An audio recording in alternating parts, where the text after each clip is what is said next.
Welcome to LOA Today. Walt Thiessen, Carlos Balasquita, and Alex King here on Tuesday, December the 18th, 2018, 4 p.m. New York time. It's 1 p.m. Los Angeles time. I'm trying to get my times figured out. 9 p.m. Los Angeles time, and in Sydney, Australia, let's see, do the math. That would make it, let's see. I think I got the times wrong. Well, no, I did get it wrong. Yes. Well, whatever the time is, wherever it is in Australia, hello, Australia. I can't remember what time it is in Australia. I'm pretty sure it's morning over there. It's morning. I think it's around 8 o'clock. Yeah, so. Yeah. Whatever it is. See, what threw me off is that Carlos has a new microphone. I'm not used to seeing a new microphone in front of his face, and it just totally threw me off my game. But it I looks look good. like I know what I'm doing. You do. You look like a professional. I mean, I feel like I'm kind of soppy here with my old mic with my hand wrapped wind mask on the front of it. My windscreen. So you're making me look bad, but no, you look good. I love the blue light too. The blue light, it just gives it that nice touch. Really good. Yeah. Right. Yeah. No. I wanna. Yeah. Quick shout out to my some of my best friends, Shalom, Brad, and Kirsten for the gift. They watched the podcast and thought, hey, you should sound better. Good friends, boy. So great feedback. We enjoy all feedback from all listeners. So yep, that's true. Now that's true friends. When friends buy you a microphone so you can sound better on your podcast, that's the sign of a real friend. Yeah. Yeah. That was actually I was telling them, some of the nicest things anybody's ever done for me. So I was very appreciative. Yeah. Very good. Well, plus it's also your opportunity to practice for whatever upcoming gigs you're going to get when you become a famous Hollywood star. So you have to start with the good equipment, right? Right. Yeah, I got it. So I can do my voiceover work with it. So absolutely. It'll be handy, definitely. So this is another Q&A. So this is an opportunity for people who are listening to the live stream as we record this podcast on Facebook's Law of Attraction Changed My Life group. Feel free to type any questions that you might have that you want us to address into the comments section. Maybe there's something you're working on, something you're trying to attract, something that isn't quite working out the way you'd hoped it would. And our team of experts will give you our best in-depth opinion about what it is you can do to make your manifesting more successful. And in the meantime, while we're waiting for the questions to come rolling in, we're going to be talking about what's going on in our lives, because that's what we do. Shelley wanted to let us know she thinks Santa is bringing her a new cam for her computer. Oh, very nice. Hey, nice. All right. Way to go, Shelley. The tools of the trade. Yeah. Shout out to Santa. See, it didn't take her very long. She's done one podcast with me so far, and already she's upgrading her equipment. That's pretty darn cool, I got to tell you. Yeah, that's pretty good. Yeah. I went out and got new lighting, so I jazzed mine up a little bit. It does look better. Yeah, it looks better because I noticed that before, because of the purples, maybe it was just looked a little dark. But now you can. The lighting is definitely. You've got some nice contrast on your face, and it looks good. Yeah. We're all out here living our best life. Yeah. Right. No doubt about it. I mean, I'm definitely feeling frumpy today, but that's all right. By comparison, I can live with that. No big deal. Well, if you saw me from the neck down, I'd be frumpy too. So it's okay. We only need to be classy from the neck up. Oh, okay. All right. Yeah. Well, that's good. That's good. Yeah. So Winnie the Pooh over here. No, I'm just kidding. Like Winnie the Pooh? No, that was just. I do have. Do you have Tigger there with you? I'm just curious. I mean, tomorrow is Wednesday, so. How have you been, Walt? It's Tuesday. I think you're it's Tuesday, Walt. I said tomorrow is Wednesday. Tomorrow is Wednesday. Yeah. Tomorrow is Wednesday. Yes. Yeah. So the classic Wednesday after the Tuesday thing. There it is. Yes. Can't get past you on anything. I can tell you that. I can't get past you on anything. How's life? Life is definitely improving because my wife is better. The old cliche truly is accurate. Happy wife, happy life. And when your wife has been, as many of our listeners know, she's been under some pretty difficult medical situation that I haven't really gone into detail about, but suffice to say it's been bad. I mean, it's been going on for a little over 2 months now.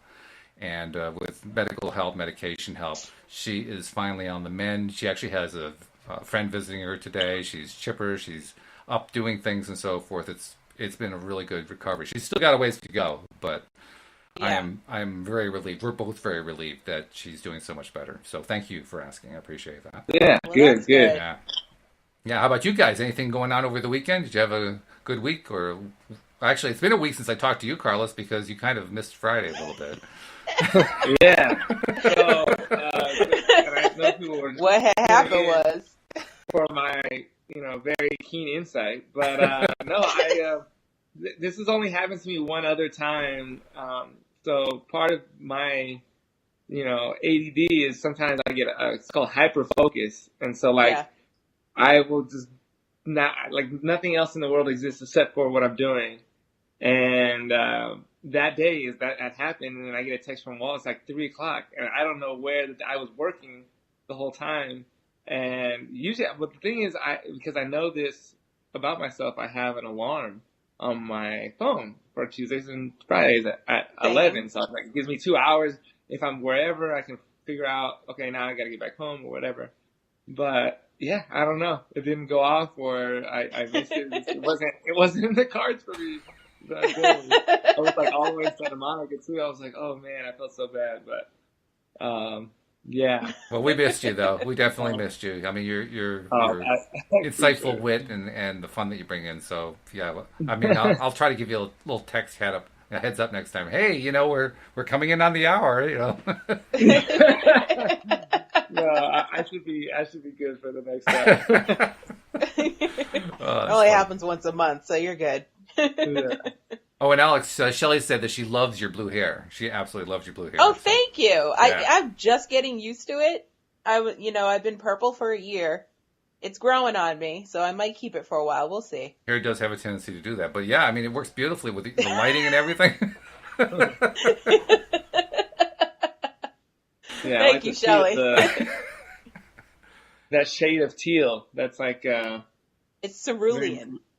Cerulean. Wow. Yes, if you want to get technical. Now I know. Now you know. I've been put in my place. There we are. The more you know. And Deidre actually said something really nice too. She said, "That's awesome that your wife is doing better, Walt. We need to see her in our imagination as being completely healthy and happy. As Neville says, imagine lovingly on behalf of another." That is so nice of you. Thank you very much. And I will pass it along that to was Louise. sweet. Yeah.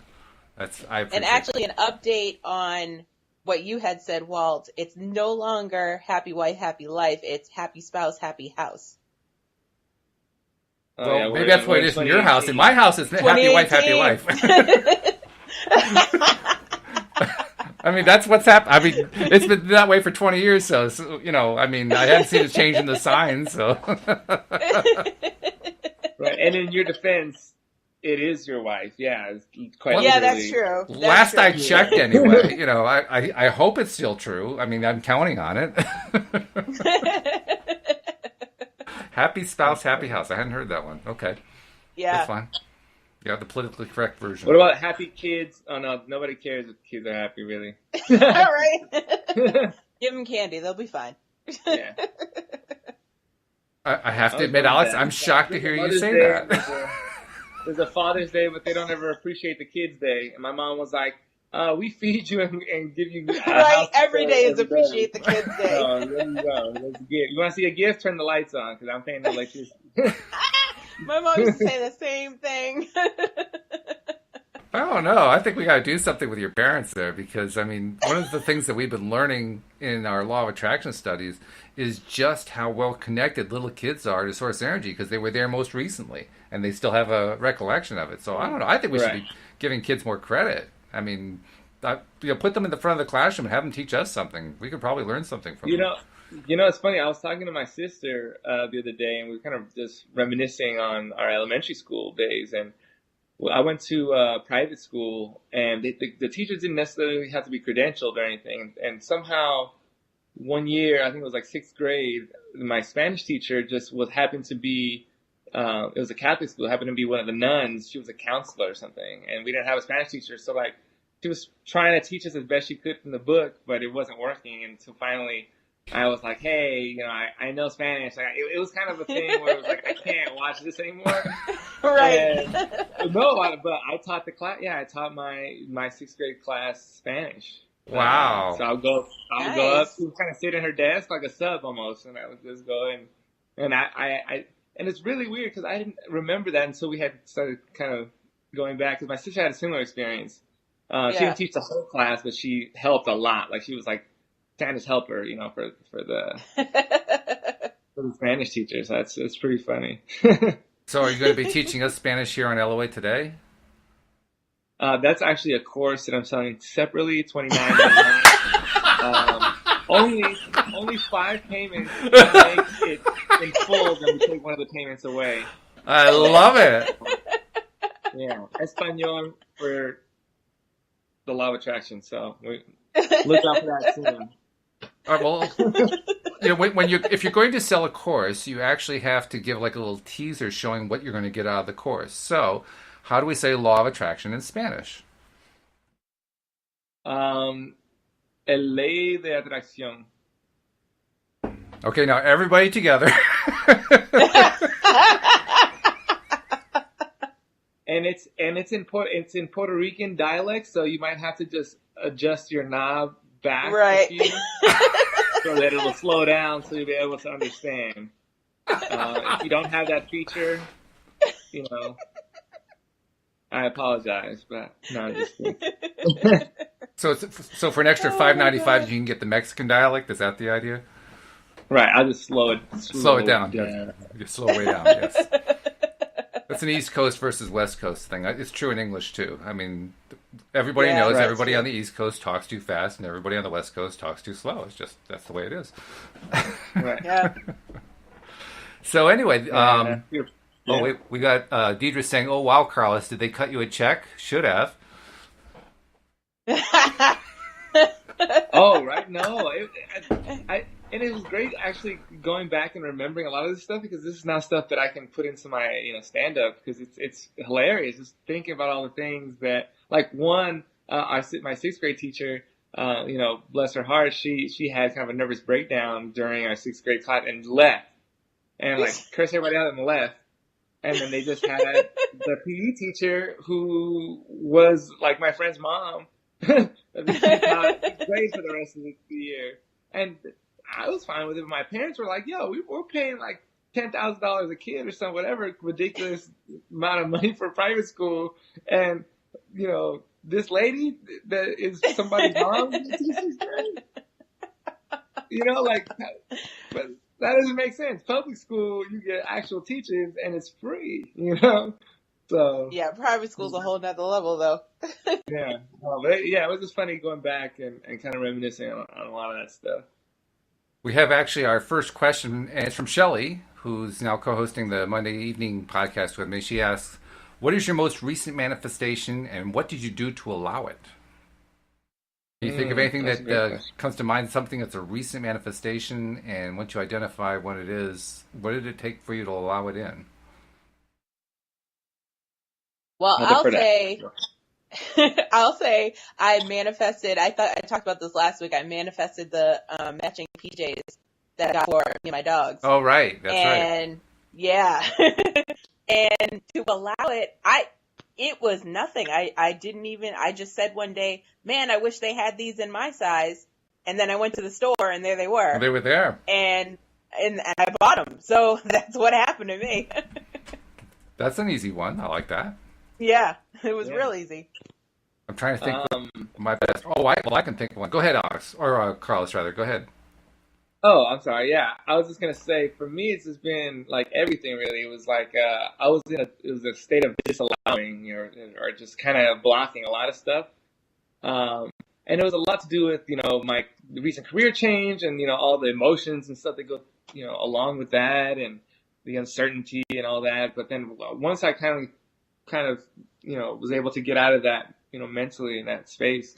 I've got a couple jobs. I manifested a new place to live that's cheaper, that is closer to all the comedy clubs, that has, a lot of resources for, me as a comedian, as an actor, and like just everything where it seemed like it was dim and I couldn't see past, a few days. Now I got that clarity and, was able to allow, and it was a process, it was like, we did this on Friday. Linda kind of did like a group healing and a few weeks in a row, or like an energy clearing, Right. one for money specifically. Yep. Of meditating on my own. So it was a lot of like, it's tough, especially when you're in that, place that you gotta really work, hard to get out. But, when you do, you're able to, manifest a lot of stuff. Actually, I have one of the people who are listening in giving her answer on that. Deidre says that she needed a new computer. And last Friday morning, her sister offered to buy her one. She didn't do anything but say she needed one. So Yep. it was pretty easy to allow that one. That was pretty good. Yeah. Sometimes that's all it takes. Or this mic. Yeah. I mean, I know I needed one, and I have probably in the back of my mind, or I thought about it a few times, and, it showed up in the mail. Literally, without any warning. I was like, oh, okay. Well, Deidre just confided that also she said, I must say that I knew I'd get one. I just thought I'd be the one to buy it. So the surprise was her sister getting it for her, which is nice. Mm-hmm. Very good. Yeah. I'm trying to think what I actually, I was trying to figure out a way to create a video vignette for myself, because my big goal for the podcast is to really expand the listenership so that we're getting like 10,000 people listening to every single episode. And so I was thinking, okay, well, how do I turn that into a vignette? Because like Neville Goddard specifically says, come up with what's going to happen immediately after you reach your goal, and just create a little scene and then keep replaying that scene. He recommends replaying it each night before you go to bed. But because I've all my life had trouble actually creating images in my head, I figured, well, wouldn't it be great if I could create a video or maybe just a still image, something for me that, just is my result scene, so to speak. And I kept thinking about it, and I said, wouldn't it be great if I could somehow get a video of an audience applauding, right? And turn that into like, oh, okay, this is my 10,000 people listening in. And you know what? I did a search on YouTube, and within minutes found this very obscure video that somebody had taken of a live audience in a fairly large auditorium. I'm just, quick guess, quick counting, so forth. I'm going to guess maybe 2,500, 3,000 people in the audience.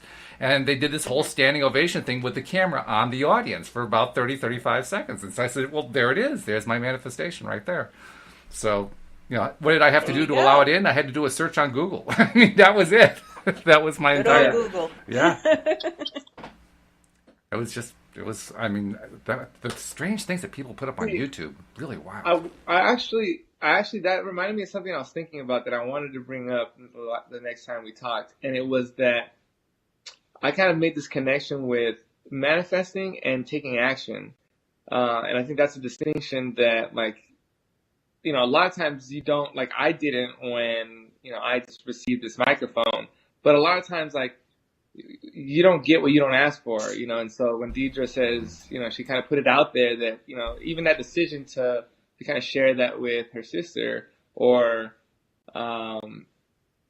like just little steps that we take to make opportunities, possible. And so, like, just kind of, thinking about it, manifesting, but also taking steps in that direction. I feel like that you get more of a meeting in the middle kind of thing, or it makes it easier to manifest those things.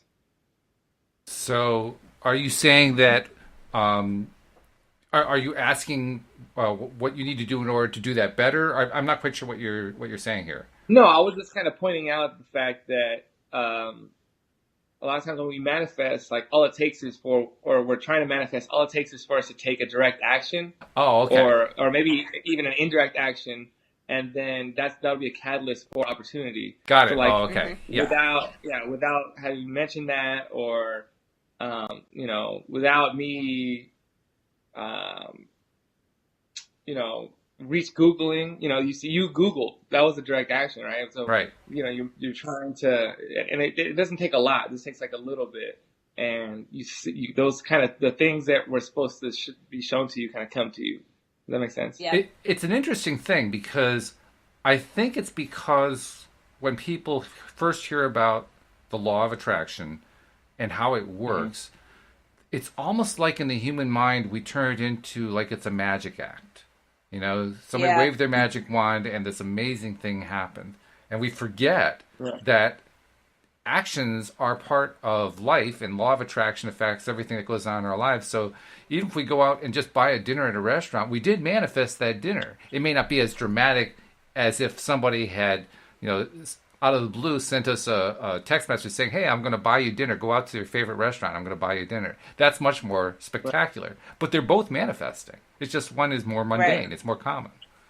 And we usually forget that Right. part.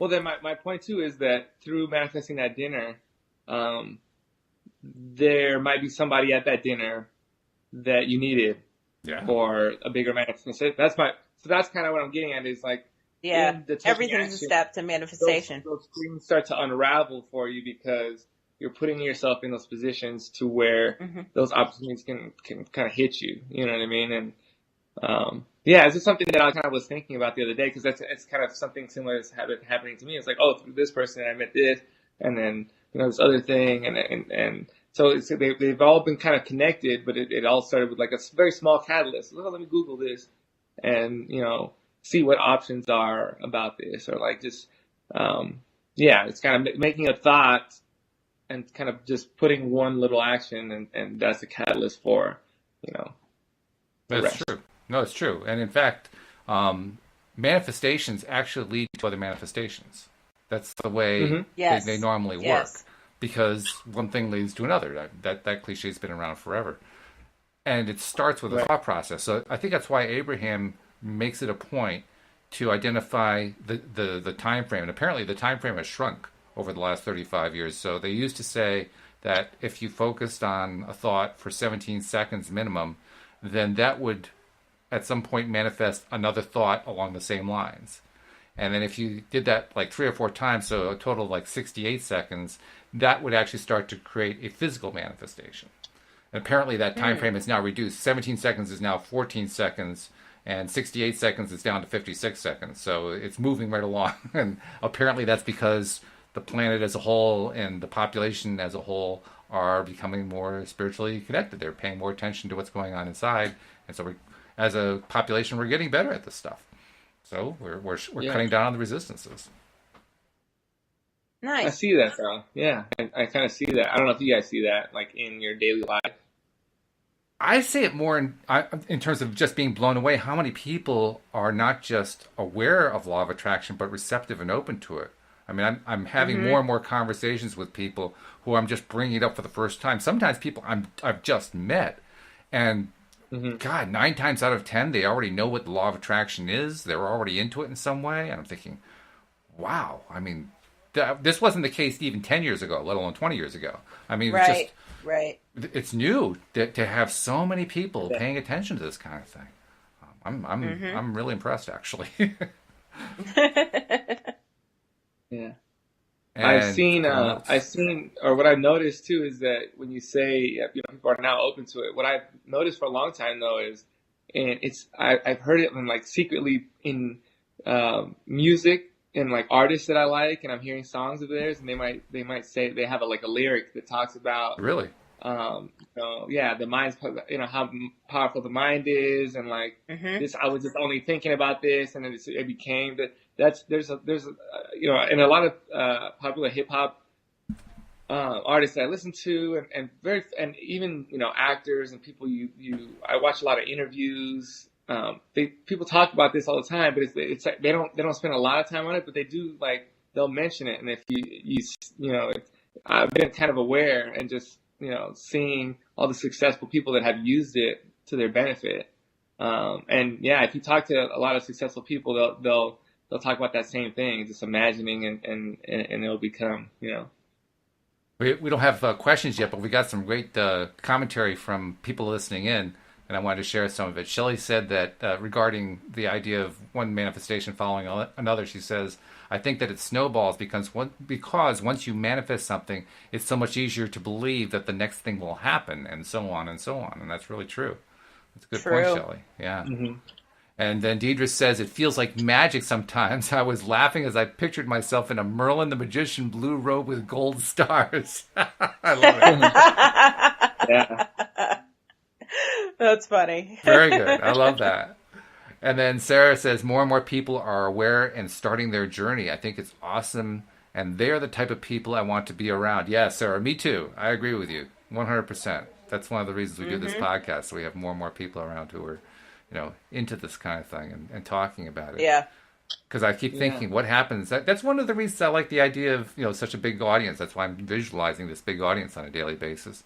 Because how cool is it when you have tens of thousands, hundreds of thousands, millions of people all basically following this new idea, new for most of us anyway, of attracting things into our lives rather than being doers trying to do everything into our lives and getting frustrated in the process. When you get a whole bunch of people who are just, successfully doing what they're wanting to do because they attracted it, it's got to make a better world. It's got to make a better life for everybody. Yeah. True. Yeah. So let's see. Still no questions. I think we probably have to call this the advanced class. We have all the advanced listeners listening. That's why there are no questions. Yeah, right. Yeah. Or maybe not even questions. It's just topics that you guys want to discuss. You know, so that they don't necessarily have to be that's a true. question. You have to talk about work. If you want to talk about, throwing a situation, whatever you guys want to talk about, we're here to chat. That's good. I like that. I'm trying to think what's a good topic to bring into it, since we're not really we're kind of like a little bit of adrift right now. So let's see, what's a good topic to bring? We're on Tuesday. Tuesday's in the early part of the work week for people. The day The end before of the Wednesday. year. We're approaching. Yeah, we're enough to the end of the year to talk about. Reflecting Year's resolutions? on 2018. Well, also, it's important. Christmas. Christmas is coming up. I mean, that's a pretty big holiday in the West, right? And Christmas has a lot of things associated with it, some good, some not so good. Christmas is actually one of the more depressing times of the year for many people for a variety of reasons, not the least of which is people who are alone or people who don't have good family relationships. And so for them, Christmas is a trying time.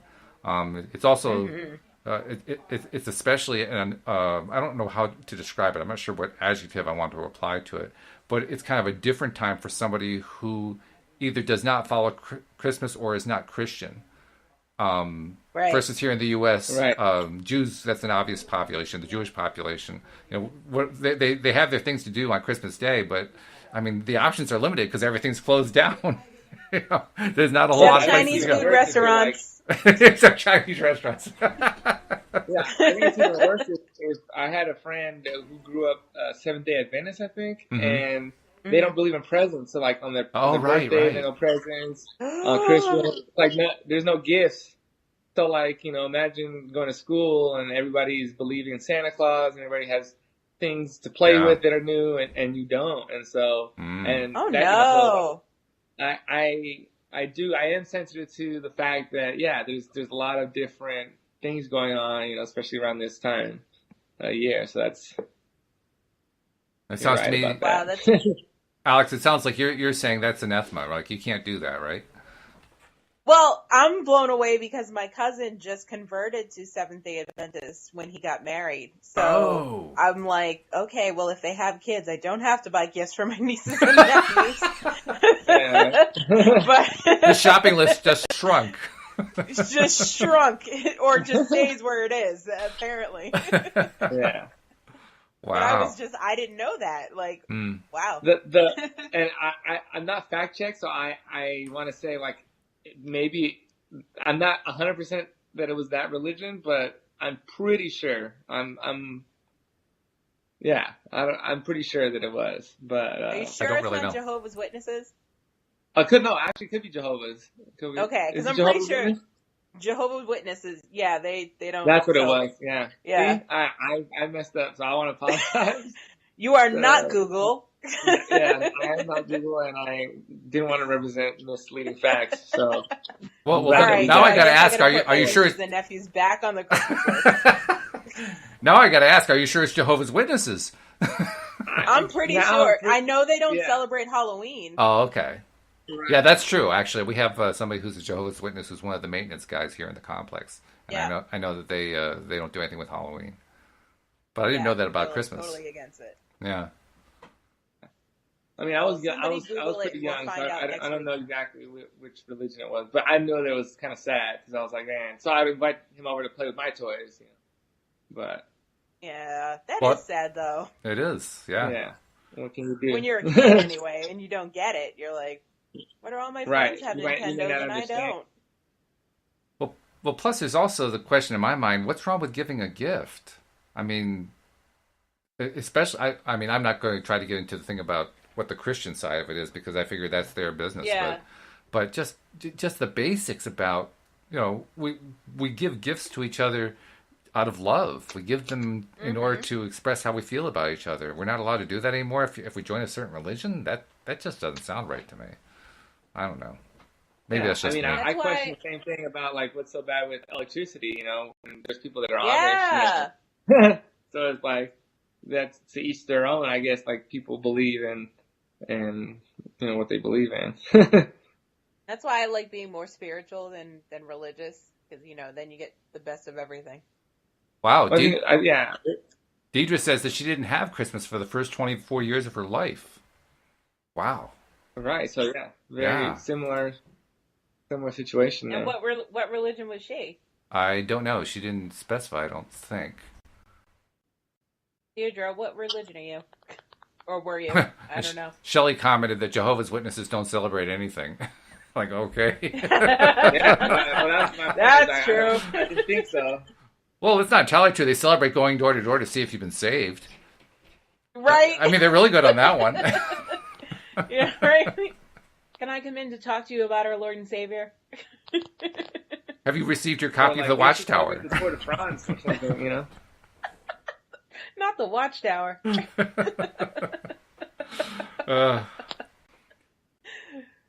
Oh gosh. I'm looking to see if there's any other new comments, but I think we've beaten that topic to death. So it's on to the next one. Well, what about New Year's resolutions? Oh, okay. Well, that one we could probably do the rest of the show on that one. So yeah. Yeah. Actually, I don't do resolutions, believe it or not. I haven't done New Year's resolutions in years. I haven't done them in years. No. Yeah. Partly because I know that it's not likely to be something that you're going to follow up on anyway. I mean, if you're just limiting it to doing it on New Year's, you're pretty much dead. If you want to follow through on a resolution, you make that resolution every day. You don't just do it one day out of 365.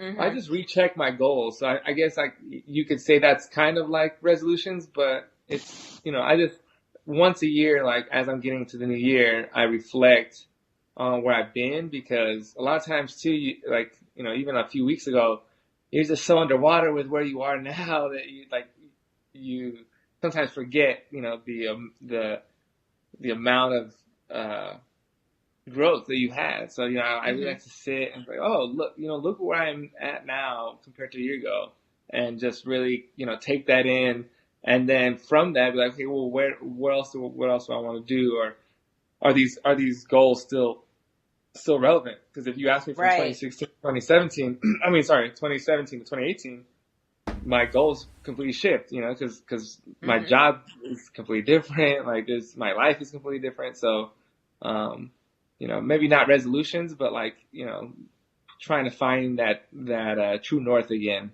at least, at least once a year. I do it more. I try to do it more, but that's at least for sure. I'm going to look at it then.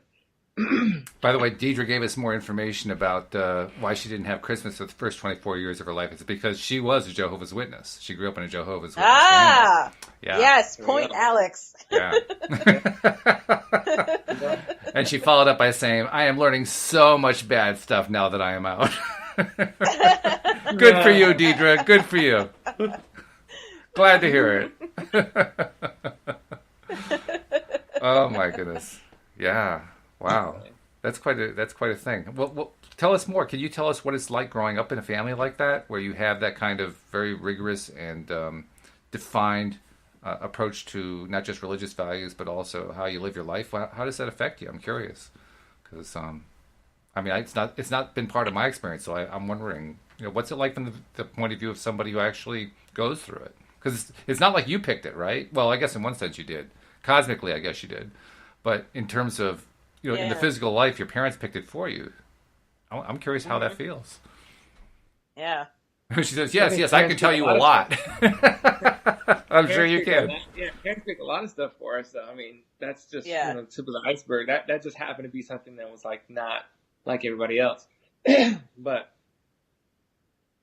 yeah, I think that's an interesting topic too. Is like when you are able to, or at what age you're able to kind of like shed that veil of whatever your parents have kind of put onto you, right? That you don't want any more like rules or religion, or I thought that driving with the light on at night was against the law for the longest time.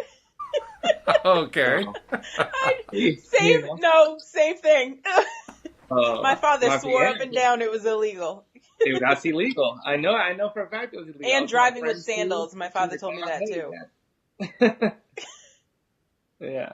Okay. So yeah, that's a serious thing, because some people grow up with like stricter parents, right? So they hold on to that for maybe longer, or they run away from it as fast as they can as soon as they're, not with their parents anymore. So I think that's, kind of interesting to question, By the way, in my house, we were never pressured to pick a religion until we were of age enough to understand what we wanted and what we were picking.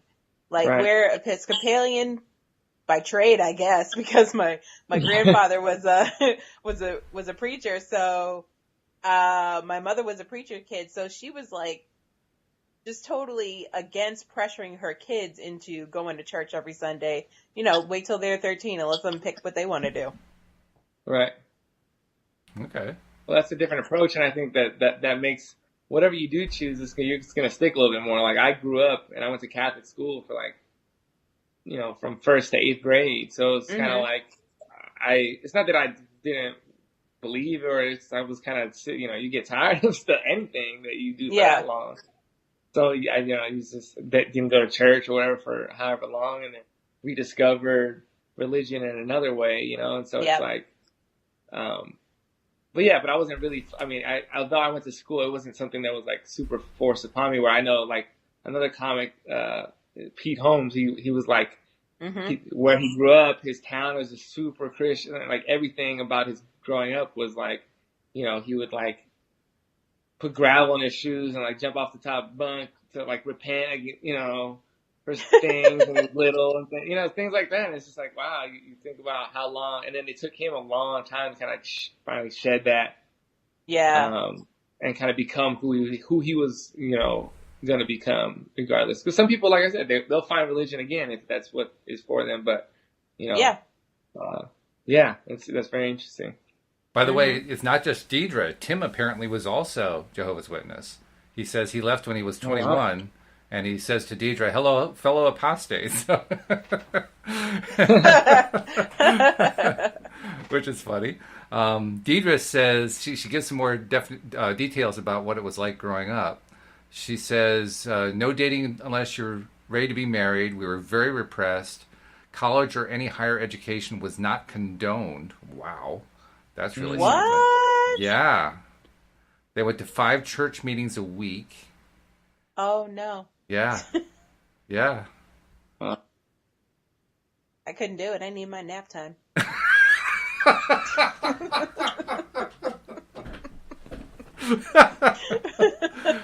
Yeah, I can just see that. It cuts into my schedule. That would fly with the rents. Right, yeah. I can't go to church. Right? Oh my goodness, that's funny. Well, I have to say, both of you guys, Deidre and Tim, I'm glad that you're out. Congratulations, and congratulations on taking over your lives and taking over your own minds and making your own decisions. I mean, to me, when you go through something like that and you deliberately take the step out, I mean, I did it in a relatively minor situation, a Presbyterian church. I mean, there aren't a whole lot of penalties involved for that. For somebody coming up in a situation like Jehovah's Witness, where there's pretty strong opinions against it, I give you guys a lot of credit for breaking free. So congratulations to both of you. I love it's how hard they to say because- we got out like it's a cult. Like, they're Not- like, yeah, I got out a few years ago. Well, that's what I was gonna say. It's probably even harder because it's not just you, it's your family. Like, Yeah. what if your Right. family like now think about you differently or whatever? So I get that. Like, it can probably feel like that, like a cult, because Yeah. it's like, well, not only everybody you know and all your friends, like everybody's involved in this thing, and it's like you decide, hey, that's not for me anymore, and that's tough. That's tougher Yeah. than. And, I don't think anything tougher than stand up. People tell me all the time, oh, it's so scary to go up on stage in front of people. I'm like, that's not Okay. scary. I think scary is like, it's choosing something for yourself. Like, or this happens with, LGBTQ people all the time. It's like, hey, I'm making a decision for me that isn't popular with everyone I know. And like, to me, Yeah, that's going against the scary. grain. That's really scary. Yeah. Everyone still loves me no matter if I fail. Whereas like something like that, it's like, there's no guarantee that the people that you have in your life are still there. So yeah, definitely a very brave thing to do for sure. Mm-hmm.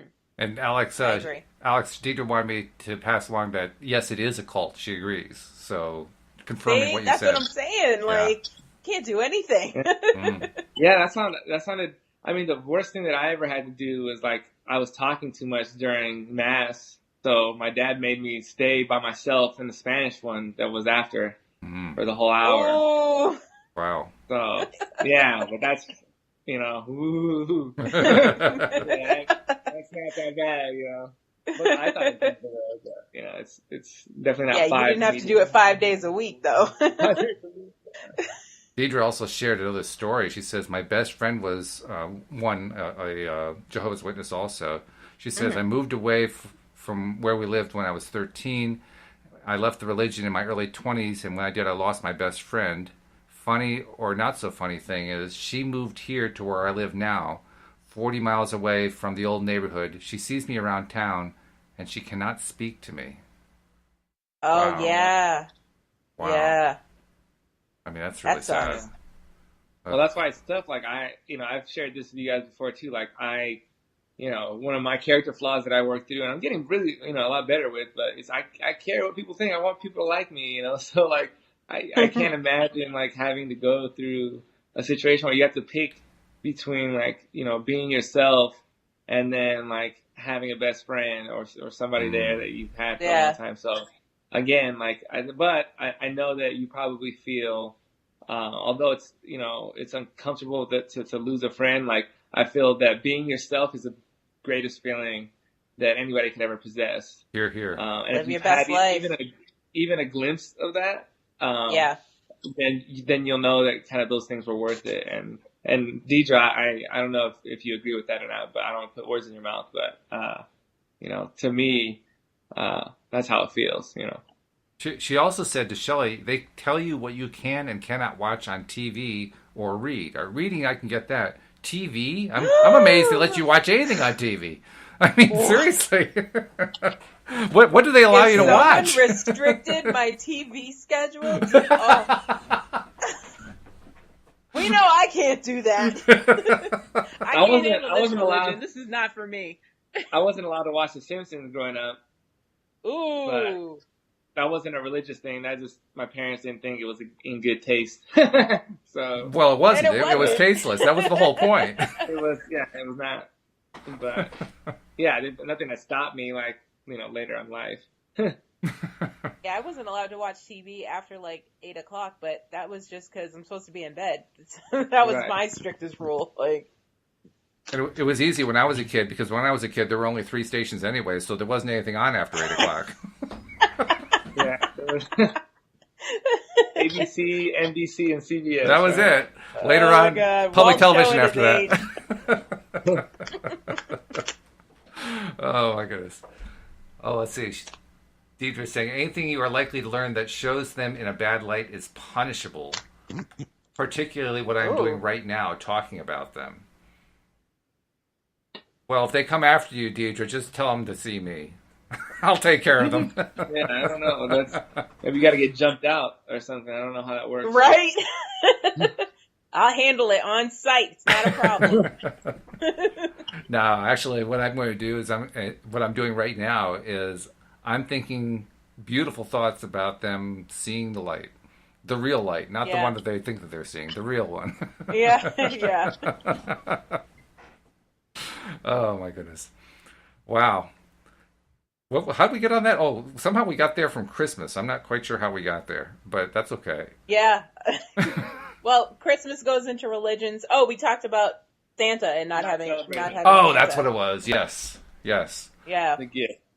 Well, that also raises another question because I am not a practicing Christian at all and have not been for many, many years. But I love Christmas, not because of the Christian story, but because of Santa Claus, because of the spirit of giving. Right. Right. Oh, it's Santa Claus. Okay. Yeah. And, no, I don't mean the movie or the contract. I mean just, the principle. I mean, if I see a Santa suit on the ground, I'm not going to put it on. I've seen the movie. Like, no, thank you. I don't want to become Santa Claus. What? I would. Oh Would my you really? God. I love those movies. So you'd put the outfit on and fly around and do all the present delivery once a year. See, I don't know because I'm afraid of heights. So, I don't know about the flying part. That might be an issue with the. I don't know if you meet the basic requirements of Santa Claus. See, Alex, you got to read the fine print. That's what the 3 fine years print is for. experience in the sled. Also, you got to be able to. The heights thing is a requirement for sure. Yeah. I don't know. Must have be 10 years experience. But I would definitely hand it to someone I know so I could at least go visit the North Pole. Right. I got news for you. It's cold up there. I'm aware it's cold up there. I'm fully aware. Okay. That's what jackets and scarves and hand warmers are for. Okay. I got it all. Listen, I've already thought about this. I'm already ready to go. So That's why Santa's so fat. You gotta stay warm. Yeah, he's got to get that insulation. He's got to stay warm. Okay, so when you put on the outfit and you get flown to the North Pole to load up the sleigh, will you take a picture of the pole? I mean, we want to see what it looks like. The real one. It looks like a barber pole. I'll take a picture of a barber pole and tell you it's the same thing. I'll be like, look, Walt, I'm at the North Pole. My brother's getting a haircut. Same thing. Okay, we're definitely in silly mode today. And Shelley's saying, what? There isn't a Santa? There is so a Santa. Actually, there are billions of Santas. That's what's so beautiful about it. Yes. There are billions, and every single one of them is special as far as I'm concerned.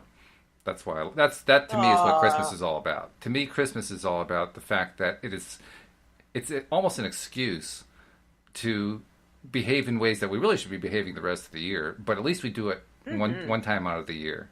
It reminds me of something that happened last year. This time of year last year, Louise and I went shopping and went to the supermarket just to get regular groceries and so forth, and it was packed. I mean, you could barely get down the aisles. There were so many people there. And what was really amazing about it was because it was the holiday season, everybody was so cheery and friendly. Oh, excuse me, let me get out of your way, all this kind of thing. And I turned to Louise and I said, where are the rest of these people during the rest of the year? I don't see these people most of the time.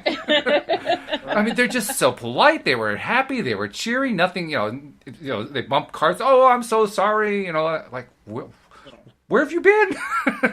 Everybody's always the opposite on Christmas. Like, parents wouldn't ordinarily, let their kids go and sit on a stranger's lap. Yes, they don't right. Well. Even if the kid is crying, but it's Christmas, right? Right. Yeah, that's so true.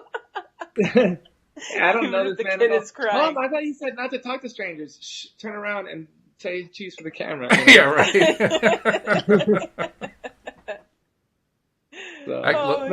Christmas is a great time. It's nice when people aren't trying to run you over with the cart. That's right. Like on Black Friday. Or any other time you go to Costco. Sundays. Costco's on Sunday. Don't do it.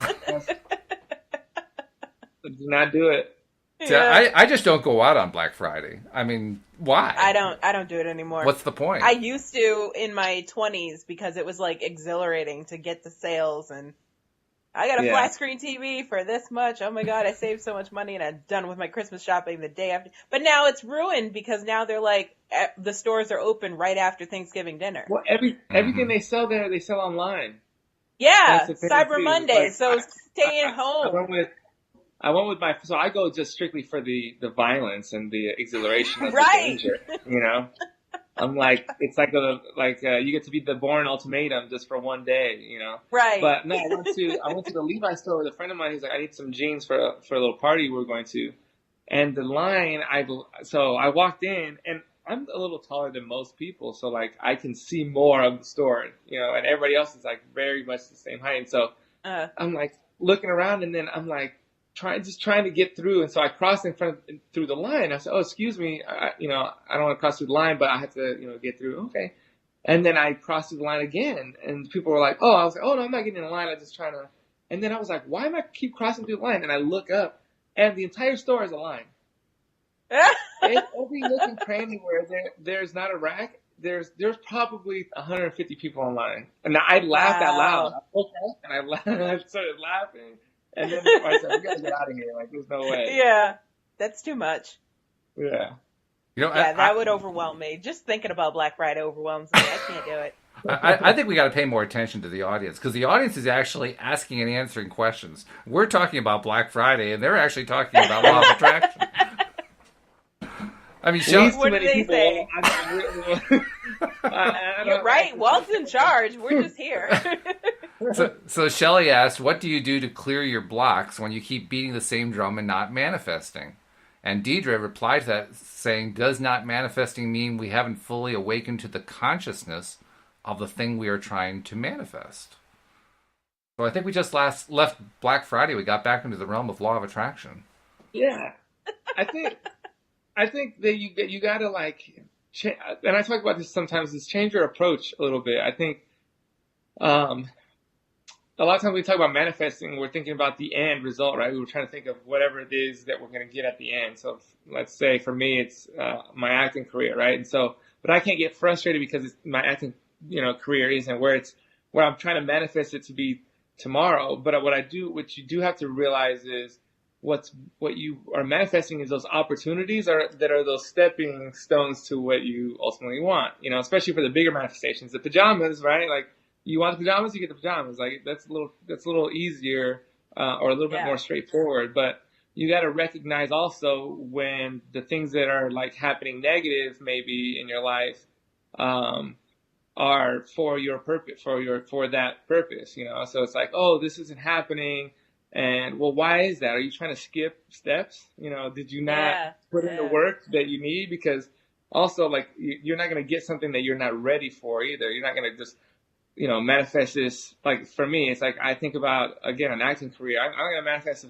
feature film, and I had no idea. So it's like, but I did manifest, a little commercial here. Oh, and these things that are building me towards that thing that I want. So just kind of, being more open. That's what I try to do. If I'm not, it's because I feel like I'm too focused on this one thing. So take a step back and really think about, all the different ways that you could possibly get there, and maybe take a step in a different direction. And like I talked about before, even that little step, that might be the catalyst there, where you meet somebody and and then things start to happen. So, because things, manifest, in a snowball fashion, all you need is that one little, kind of pivot, I would say. Okay. That's good. I was when you were talking about manifesting things that you don't necessarily want to manifest, it made me think of a Christmas song that was recorded, I believe, in the 1950s. A little kid singing, "I want a hippopotamus for Christmas." And I love that song. You love that song? Yeah, it's one of Louise's favorite do. songs too. That's the one she always asks me to play on the iPhone when we're out in the car. But I just can't imagine what the parents must have been thinking, especially if they knew about the law of attraction. Say, "Oh no, please, no hippopotamus, please." somebody told that little kid, "Go big or go home." So Yeah, right. that's where the song came from. Yeah. And the kid had it all figured out. I mean, the lyrics of the song, all the arguments were all worked out. So she was totally in alignment with what it is that she wanted. Like the parents claiming that the hippopotamus is going to eat her, but then teacher said that the hippo is a vegetarian. So, Yeah. 2 steps ahead of the game. And she figured out that, I'm very sad. I've never heard this song. You've never heard that song? What? Oh. No. It's so adorable. Should we sing 2 choruses of it for him? No, I have to Google it. I just Puerto Ricans have their own Christmas, True. songs and things. So. Well, this is in the silly category, and not too many silly Christmas songs get played anymore. That's what the problem is. That's why you haven't heard it. True. Yeah. Yeah. True. You got to listen to like the Christmas station. It'll Right. be on there. Christmas there's station. one about like someone's mom, hooking up with Santa Claus or something. I Oh, thought yeah. it was Santa Claus. Yeah, so I That's heard an that old one, one. and I was like, I don't know if this is appropriate for Santa. Well, that's what the Well, little the kid whole thought. thing is that Dad is dressed up as Santa, so that's the whole point of the song. Yeah, I got it. That's what the little There kid you saw. go. The- Old Saint Nick. she was not And I stepping was out like- with Santa. I was like, this mom's doing the most for these presents. I don't know. See, Deidre lived a sheltered life because she was living as a Jehovah's Witness, but you lived a sheltered life, and you don't have that excuse. What's your problem? Yeah, I don't know. It's, where I grew up, we listened to Luther Vandross Christmas and Brian McKnight Christmas, Yeah. and they didn't really have those. Or again, the Puerto Rican Christmas. So, yeah. What's different I don't about know. what's I don't different know if about I a Puerto can- Rican Christmas? I mean, I really have no idea.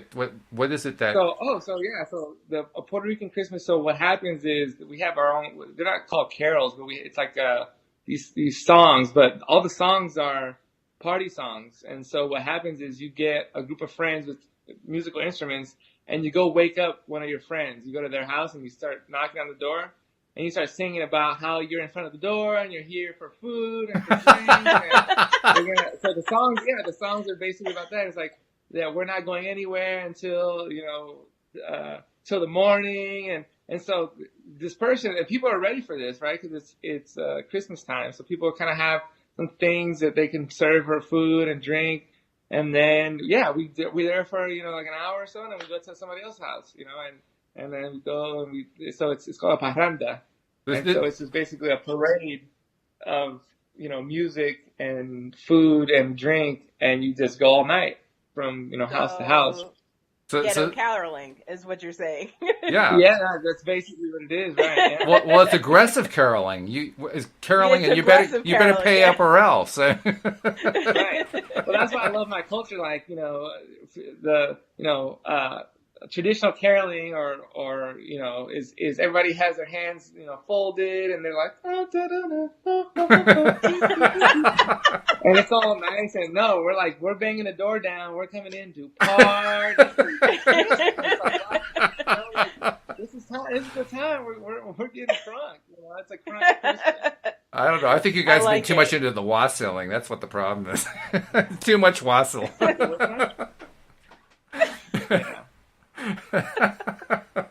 Oh God, this is fun.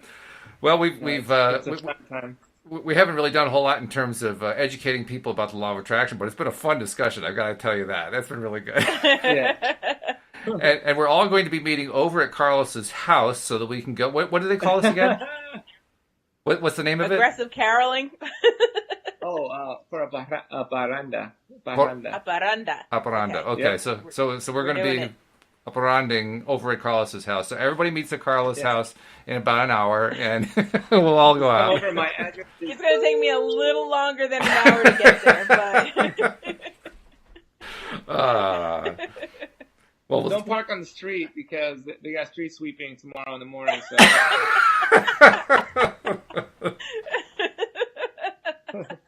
oh God, that's great. oh god. But seriously, it's been wonderful, and I I'm going to be seeing both of you on Friday, Alex in the morning and Carlos in the afternoon. And so we're going to have to do a follow-up. Carlos, you're going to have to be ready to tell Linda about how to do this thing so that the three of us can be doing it on a Friday afternoon, because now we're just a few days away from Christmas, right?